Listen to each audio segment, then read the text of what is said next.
हाय मित्रों, कैसे हो आप सब। आपका स्वागत है एम स्टडी पर। आज हम करेंगे क्लास 11 की एक्सरसाइज 7C के जो बचे हुए क्वेश्चन थे, question number 3।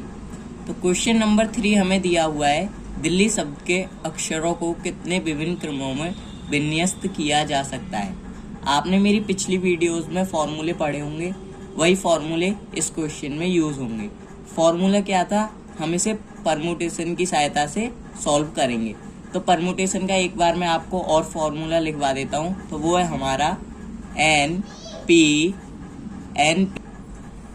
Are equal to हमारा किसके बराबर होता है, N factorial divided by N minus R factorial. हमारा जो आर होता है वो 0 से बड़ा या 0 के बराबर होता है, एन से छोटा या एन के बराबर होता है। ठीक है, ये फॉर्मूला हमारा परमुटेशन का है। अब चलिए इस क्वेश्चन को सॉल्व करते हैं। क्वेश्चन दिया है, दिल्ली शब्द के अक्षरों को कितने विभिन्न क्रमों में विन्यस्त किया जा सकता है। तो देखो, मैंने आपको इंट्रोडक्शन में बताया था कि क्रमों में अगर दिया हो तो उसमें परमुटेशन के फॉर्मूले का प्रयोग होगा। ठीक है, अब देखो हम इसमें क्या करते हैं, हल। ये दिया है हमें, हम सबसे पहले लिखते हैं हल। सबसे पहले हम लिखते हैं हल, उसके बाद में हम लिखेंगे कि दिल्ली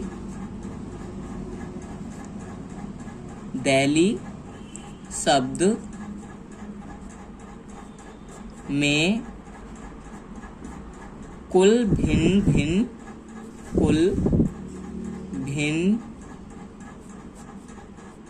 भिन्न अक्षर 5 हैं। अक्षर 5 हैं। ठीक है, अब देखो इसमें हम क्या करेंगे, परमुटेशन के फॉर्मूले के हिसाब से इसमें हम वैल्यूज को पुट करेंगे। तो इसमें कितने थे, 5 थे। 1 2 3 4 5 कितने थे, 1 2 3 4 5। ठीक है, तो इस टाइम पर हमारा एन भी 5 है और आर भी हमारा 5 है। तो हम यहाँ पर लिखेंगे 5P5।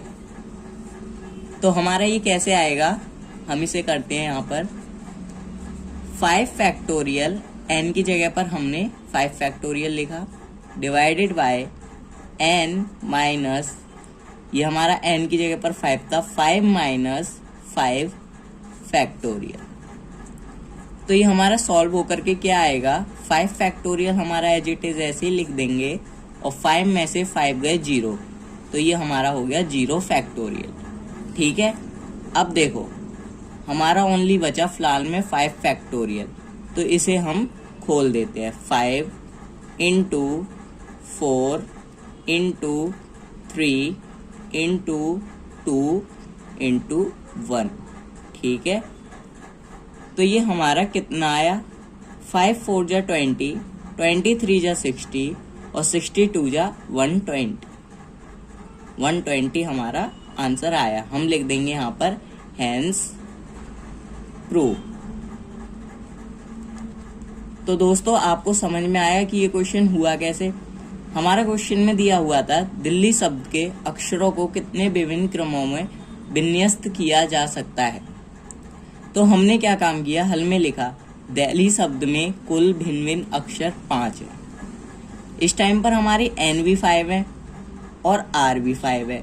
फिर हमने फॉर्मूले के अकॉर्डिंग एन की जगह पर 5 फैक्टोरियल लिखा, डिवाइडेड बाय एन की जगह पर 5 और आर की जगह पर 5 लिखा, इक्वल टू 5 फैक्टोरियल हमारा आया अपॉन में 0 फैक्टोरियल।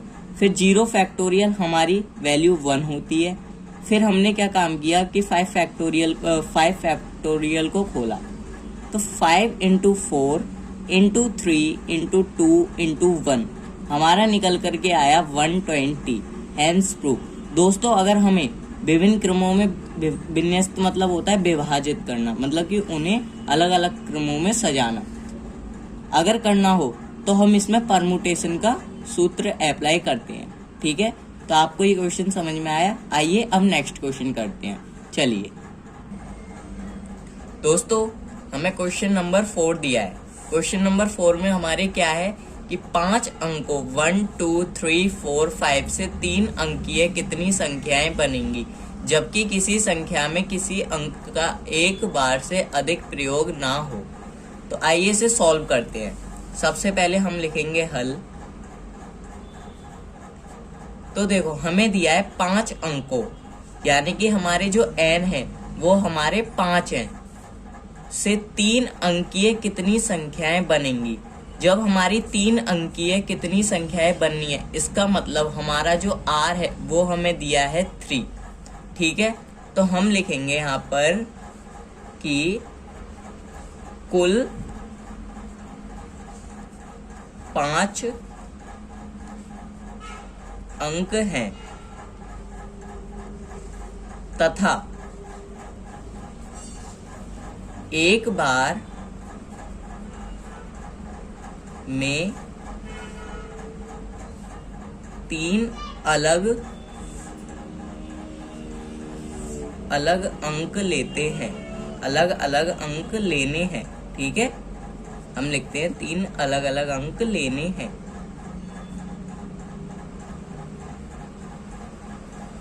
तो हम यहाँ पर परमुटेशन के फॉर्मूले का प्रयोग करेंगे। तो देखो परमुटेशन का फॉर्मूला हमारा क्या था, देखो n p r equal to n factorial divided by n minus r factorial. हम इसे परमुटेशन के फॉर्मूले से सॉल्व कर रहे हैं।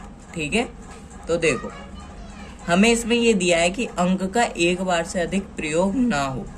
अब जब हमारा अंक का एक बार से अधिक प्रयोग नहीं होगा तो हम क्या करेंगे, परमुटेशन के फॉर्मूले का प्रयोग कर रहे हैं फिलहाल में। ठीक है, तो देखो n है हमारा क्या 5, परमुटेशन मतलब p, और r है हमारा 3, क्योंकि 3 अंकीय संख्या कितनी संख्याएं बनेंगी।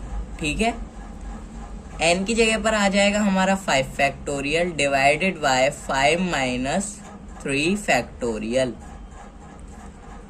अब 5 जो फैक्टोरियल है ये हमारा एज इट इज ऐसे ही लिख देंगे, और 5 में से 3 जाएंगे तो हमारे बचेंगे 2।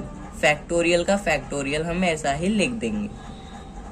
अब देखो 5 फैक्टोरियल को हम खोलते हैं, 5 into 3 into 2 into 5 into 3 into हमारा यहाँ पर 4 आना चाहिए था, मैं यहाँ पर 4 लिख दे रहा हूँ फिलहाल में। ठीक है, वैसे चलो मैं यहाँ पर ही लिख देता हूँ इंटू, एक मिनट में से, तो 5 इंटू 4 इंटू 3 इंटू 2 फैक्टोरियल, मैंने इसे यहीं पर ही रोक दिया है। ठीक है, डिवाइडेड बाय 2 फैक्टोरियल।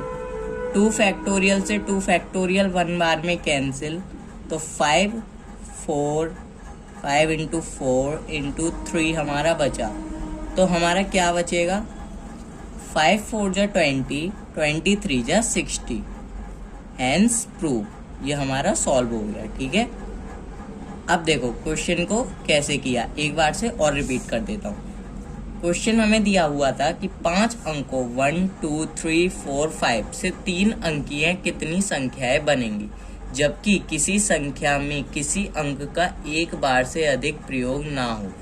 अब जब हमारा एक बार से अधिक प्रयोग नहीं हो रहा है और हमसे पूछा है कितनी संख्याएं बनेंगी, तो हमने इसमें परमुटेशन के फॉर्मूले का उपयोग किया। ठीक है, फिर हमने लिखा कुल 5 अंक हैं तथा एक बार में 3 अलग अलग अंक लेने हैं। फिर हमने परमुटेशन का फॉर्मूला लिखा, n p r equals to n factorial divided by n minus r factorial, जहाँ पर हमारा जो r होगा वो 0 से बड़ा या 0 के बराबर होगा और r से बड़ा हमारा n होगा या इसके बराबर होगा। ठीक है, फिर देखो हमने फॉर्मूले में ये वैल्यूज पुट की, n की जगह पर हमने 5 लिखा और r की जगह पर हमने 3 लिखा। फिर हमने n की जगह पर 5 फैक्टोरियल डिवाइडेड बाय 5 माइनस और r की जगह पर 3, तो फैक्टोरियल। 5 फैक्टोरियल का हमारा 5 फैक्टोरियल ऐसा ही लिखा डिवाइडेड बाय 2 फैक्टोरियल, यानी कि 5 में से 3 गए 2 फैक्टोरियल, हमने ऐसा ही लिखा। फिर हमने 5 फैक्टोरियल को खोला, फिर 5 into 4 into 3 into 2 factorial divided bye 2 factorial, हमने ऐसे लिखा। देखो ये वैल्यूज हम जब तक खोलते हैं जब तक हमारा 1 ना आ जाए। अगर बीच में हमें कोई वैल्यू ऐसी दी हो जो कट रही हो किसी संख्या से, तो उसे वहीं पर ही रोक देते हैं। तो मैंने इसको यहीं पर ही रोक दिया। फिर हमारा जब 2 फैक्टोरियल से 2 फैक्टोरियल कैंसिल हो गया तो हमारे बचे 5 इंटू 4 इंटू 3। हमारा ये सॉल्व करने के बाद, इंटू करने के बाद हमारा आया 60, जो हमारा हो गया हेंस प्रूफ। तो दोस्तों कैसी लगी आपको ये वीडियो, प्लीज़ लाइक करें, सब्सक्राइब करें एंड शेयर करें। Thank you.